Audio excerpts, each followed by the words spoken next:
Stop scrolling. Let me ask you something uncomfortable. Why does lust keep coming back, even after you prayed? You confessed, you cried, you promised God this time was different.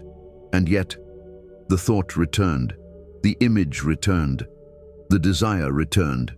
Here's the question no one asks. What if lust survives because you're fighting it the wrong way? Stay with me, because by the end of this video, you'll understand the one daily habit most Christians forget, and why it quietly determines whether lust lives or dies. The cycle that breaks believers, you already know the cycle. Temptation, resistance, failure, shame, prayer, temporary peace.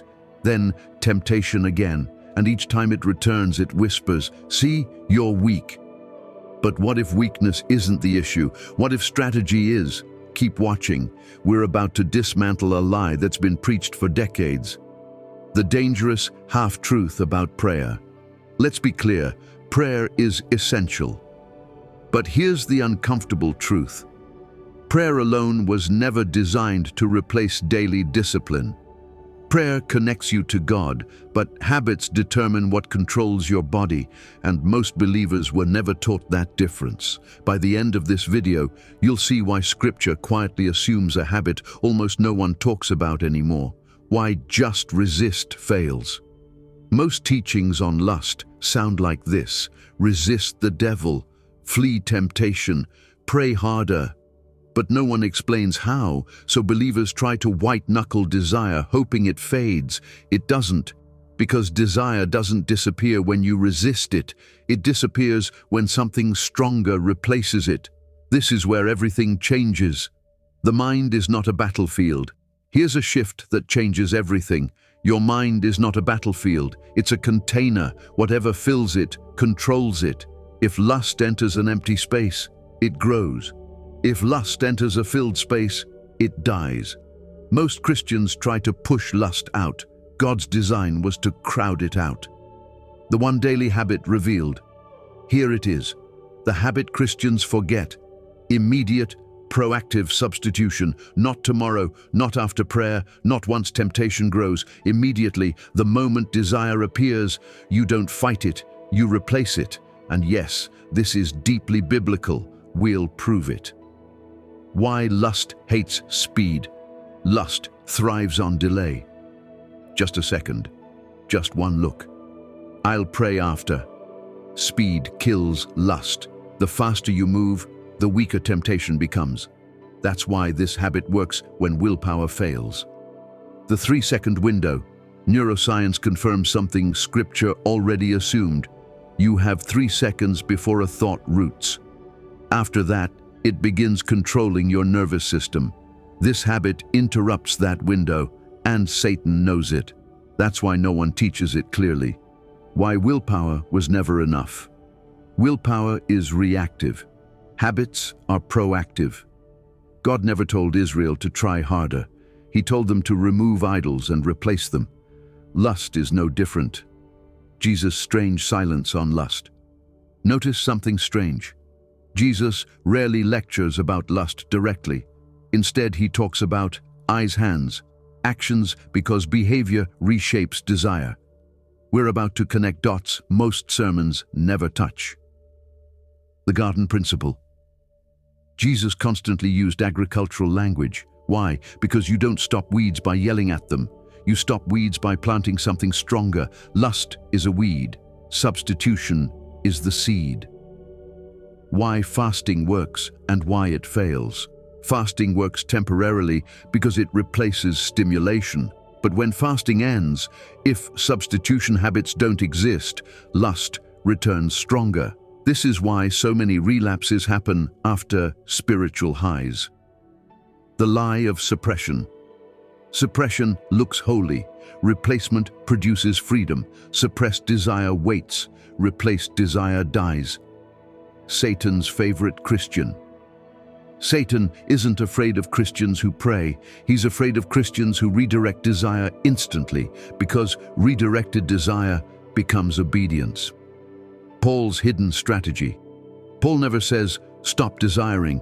He says, put on, walk in, set your mind on. Replacement language everywhere. Coincidence? Not at all. The body must move. Thought-only resistance fails. Physical substitution works because it changes blood flow, it breaks mental loops, it reasserts agency. Your body must participate in obedience. Why scrolling makes lust stronger? Scrolling trains passive consumption. Lust feeds on passivity. Substitution restores intentional action. The substitution stack. Intro. This habit works best when stacked, not random reactions, pre-decided responses. Let's build yours. Step 1. Pre-commit identify. Time triggers, emotional triggers, environmental triggers. Lust is predictable. Victory must be 2. Step 2. Physical interrupt examples. Push-ups, cold water on face standing, immediately walking outside. Movement breaks mental chains. Step 3. Verbal redirection. Speak scripture, out loud. Words reshape thought patterns. Silence empowers temptation. Step 4. Purposeful focus. Redirect attention to mission calling, responsibility, prayer for others. Lust hates responsibility. Why this feels hard at first? Because your brain was trained the opposite way, but habits rewire desire. Freedom feels unnatural until it becomes normal. The first 7 days, expect resistance. That's not failure, that's detox. Lust screams loudest before dying. Why relapse doesn't mean failure. Failure isn't falling. Failure is stopping substitution. Victory is direction, not perfection. Shame is not from God. Shame keeps you passive. Substitution requires action.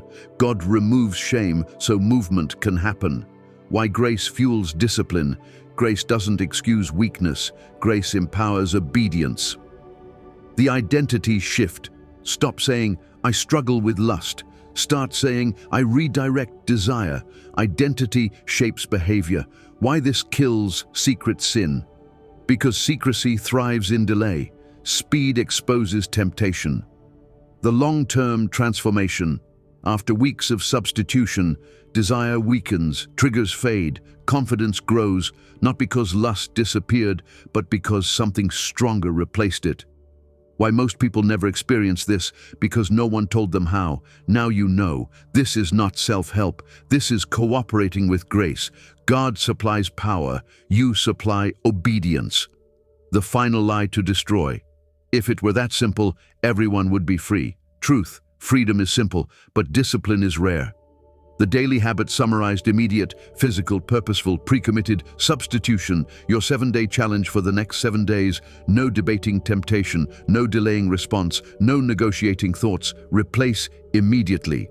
What happens if you don't? Lust won't leave on its own. It feeds on inaction. God is not disappointed in you. He's waiting for alignment. Grace has always been available. Now, strategy is 2. Why this message is rare? Because it removes excuses, and excuses are comfortable. The quiet power of habits. What you do daily shapes what you desire permanently. You are not broken, you were simply misinformed. A final warning. Do not watch this and do nothing. Knowledge without action strengthens bondage. The moment of decision. Right now. Decide your substitutions. Write them down. Your comment is a commitment. Comment below. My substitution starts with. Public commitment strengthens discipline. If this message found you, it wasn't by accident. If you're still here, that already tells me something about you. Most people would have clicked away by now. They would have said, I already know this, or I'll deal with it later. But you didn't, and that matters. Because messages like this don't usually hold people this long, unless they are touching something personal, something private, something you don't talk about in church, something you rarely admit out loud. You didn't stay because this was entertaining. You stayed because something inside you whispered, this is for me. And listen carefully. That whisper wasn't condemnation. It wasn't shame. It wasn't God pointing his finger at you. It was invitation, an invitation to stop surviving temptation and start governing your desire. Most believers spend years asking God to remove lust when He's been waiting to retrain how they respond to it. And now you know why.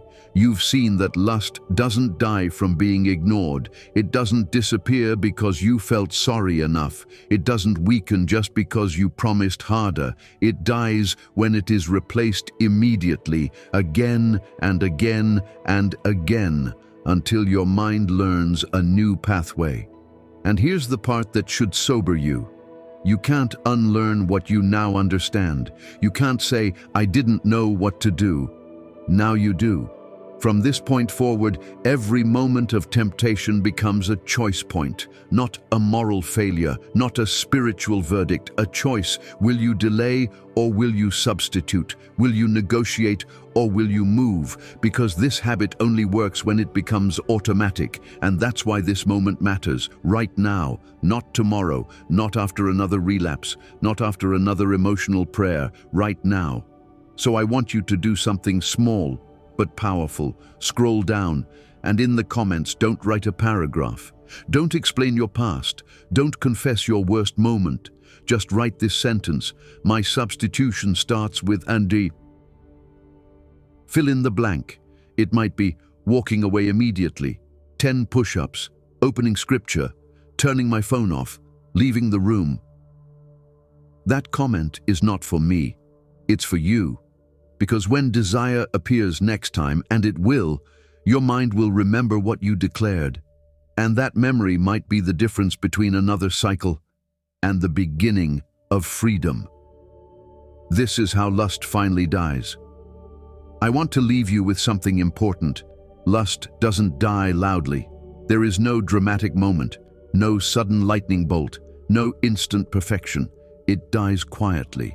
It dies in small decisions. It dies in fast responses.